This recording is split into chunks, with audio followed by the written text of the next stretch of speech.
Welcome, listeners. Thanks for tuning in to Digital PR Explained. I'm your host, Britt Klantz, and today I'm chatting with Meg Carney. Meg is an outdoor environmental journalist who's written for places like Field and Stream, Popular Mechanics, and Gear Junkie. She's also the host of the podcast Outdoor Minimalist and the creator of the podcast Forever Chemicals. Welcome to the podcast, Meg. Thanks for having me, Britt. So that's podcast or your podcast Forever Chemicals. That show didn't just quietly drop. It became a #1 podcast on Apple. It was featured in National Geographic. And today I'd love to have you walk us through how working with a publicist helped you pull off such a standout launch and what you think actually moved the needle, for lack of a better phrase there, and also some advice you would give for anyone looking to promote their own podcast on their own or with a PR representative. So let's get into it. Yeah. So I'm trying to think where exactly to start. So Forever Well, I was Chemicals. going to ask. Okay. Oh, you were just going to say, probably. I was totally skipped the first question on all of that. But can you first start telling my listeners about what Forever Chemicals is and what inspired you to create it? Is that where you were going? Yes. Yeah. Okay, perfect. Perfect. Yeah. So Forever Chemicals was a 10-part audio docuseries that came out in March of 2024. And so it ran for 2 months, and it came after we had been running Outdoor Minimalists, our flagship podcast that comes out every Monday and Friday. And essentially, we wanted to focus on the use of PFAS, or forever chemicals, so per and polyfluoroalkyl substances, in the outdoor industry, because they're prolific around the world. It's a global contamination crisis, but they are used pretty heavily in the outdoor industry, or at least they were previously. And so I decided we should be talking about this more. Consumers are confused, and it was a good opportunity to kind of grow our portfolio as a podcast production company. And so Forever Chemicals happened because of that curiosity, and also because it was a little bit in the zeitgeist for the outdoor industry that year. So I knew more than likely this was going to be a frequently searched, a frequently talked about, and hopefully a popular topic. But because I knew that producing even a short mini series with multiple voices, and I wanted to do kind of like documentary style, was going to be a pretty big lift for our tiny team, because it's just me as the producer and host, my brother as the audio engineer, and then a family friend who does like other media curation, so like social media, YouTube, all that stuff.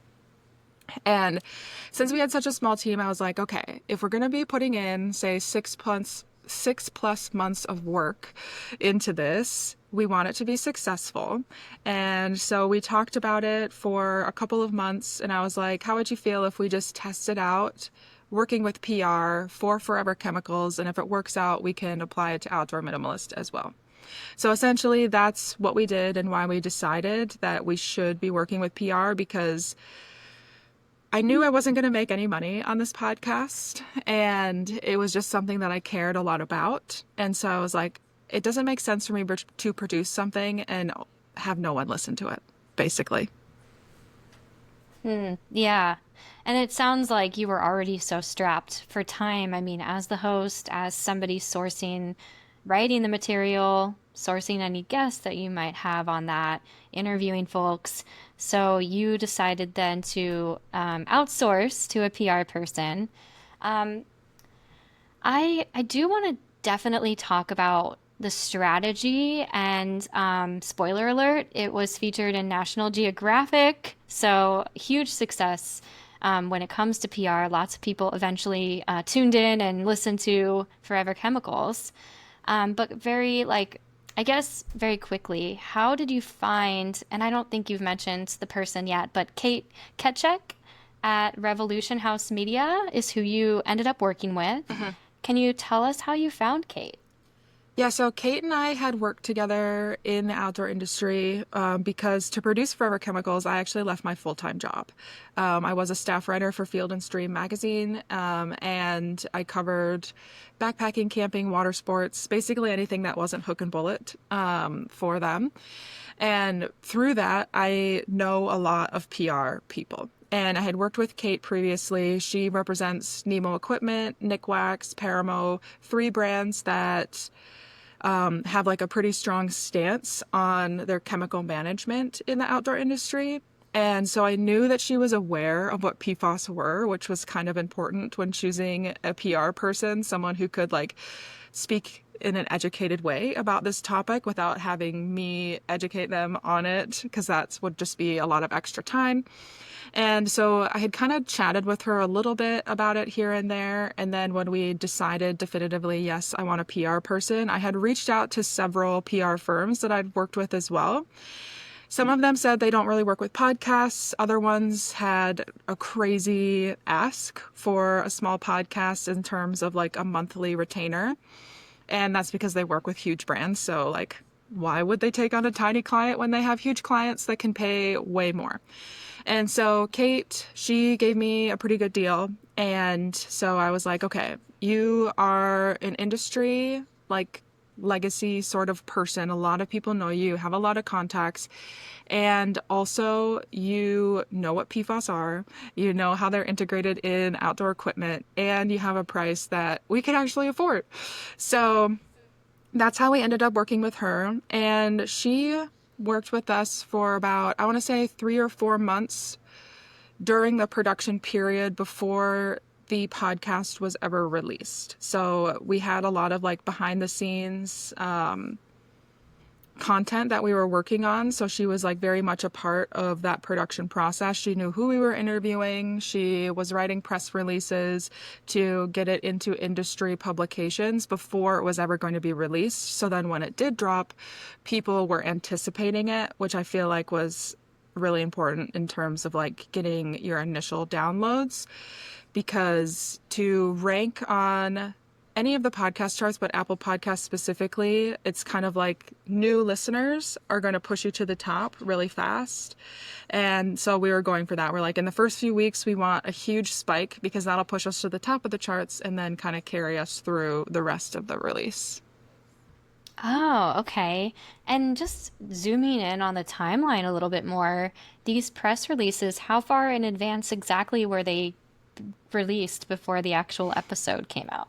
I think the first press release went out in January, and so a couple months before it actually was released. And at that time, we had produced a trailer. I think altogether, I made 3 trailers for Forever Chemicals. So each time a new press release went out, a new trailer went out as well, because we would have more interviews that had been edited and like more episodes that had been like completed.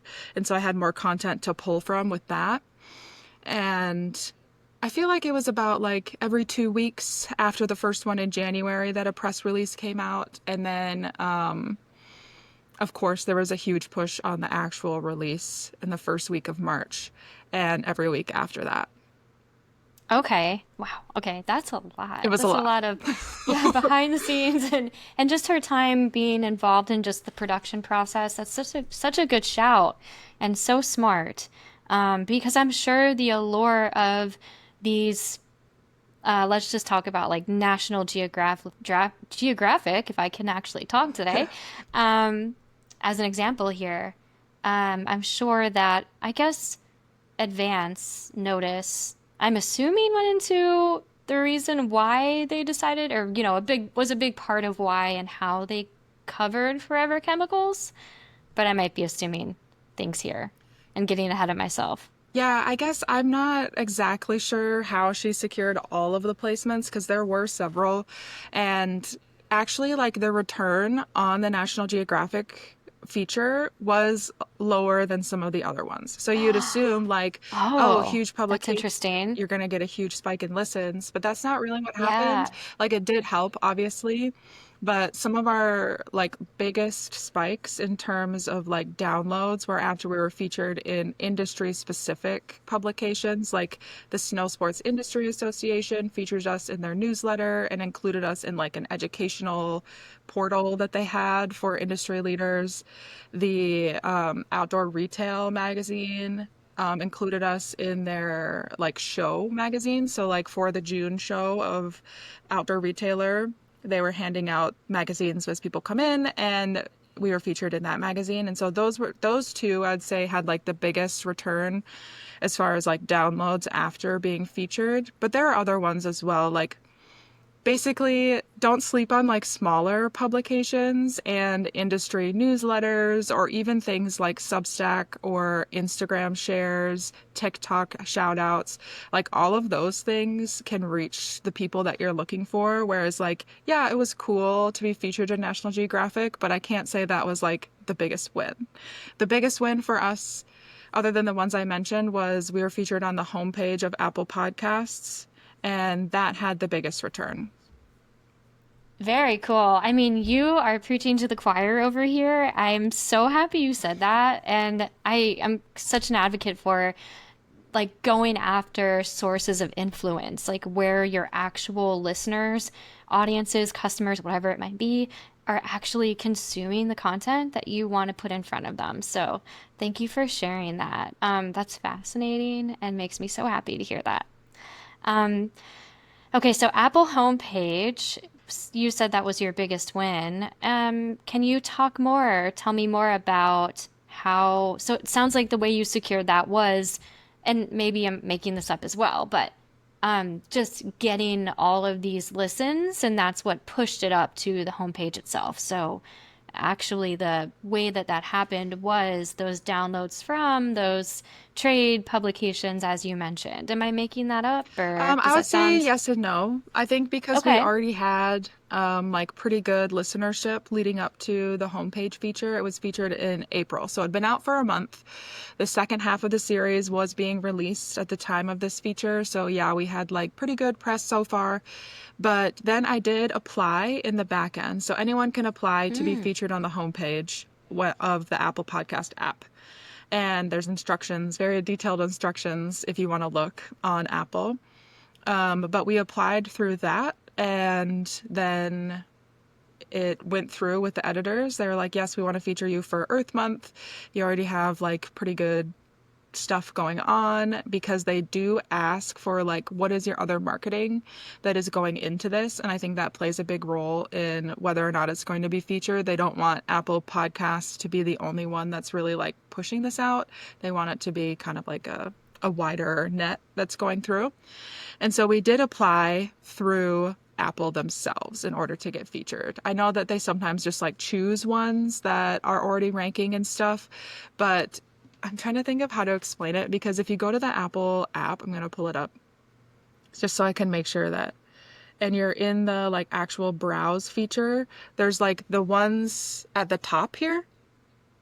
Mm, okay, So yep. those are the ones that we were featured in.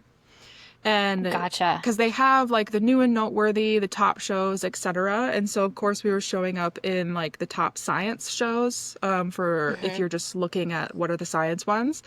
But that was, if anyone's looking on their browse feature, it was the top banner that we were featured on. Wow. I mean, yeah, that's how I've come across new podcasts too. So that all makes sense, right? Yeah. Thank you for explaining that as well. I'll have to find that form and link to it in the show notes so that folks or listeners can find it and do the same if they want to submit their podcast and check out all the details too. Um, okay, so you mentioned TikTok as sort of, a source of influence, a way that listeners found the Forever Chemicals podcast. I'm curious, did Kate create any social content for you, Meg?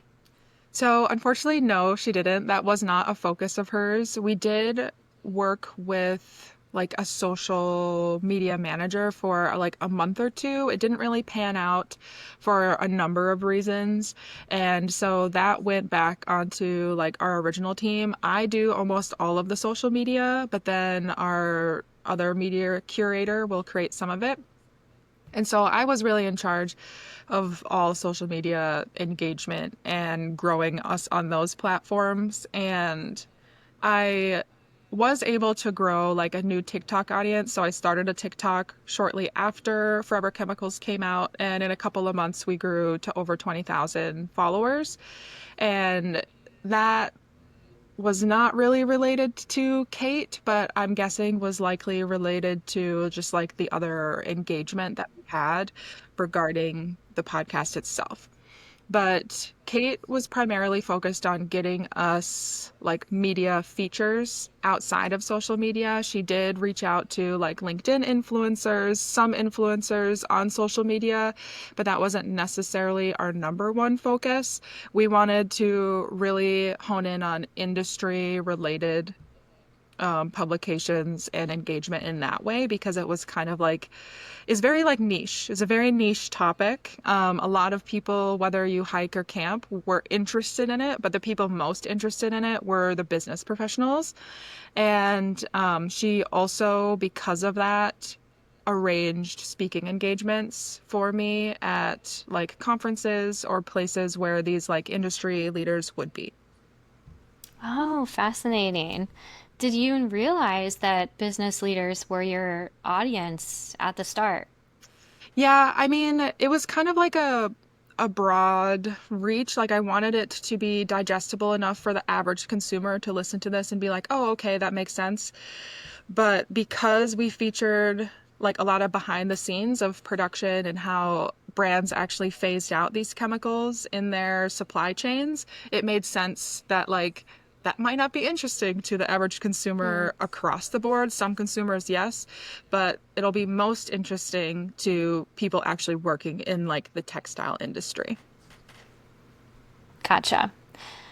All right. And also just one more question. Did you feel like it sounds like you feel like those, because I know speaking at events and conferences takes so much ad additional time and planning. Did you feel like all of that helps continue to help promote your podcast and get the message out there? Do you feel like it's worth it? I think it's worth it. I don't attend too many in-person networking events or conferences because I have pretty severe social anxiety. And so I have to be like pretty choosy about the appearances that I am making. Otherwise, it's like too stressful and draining.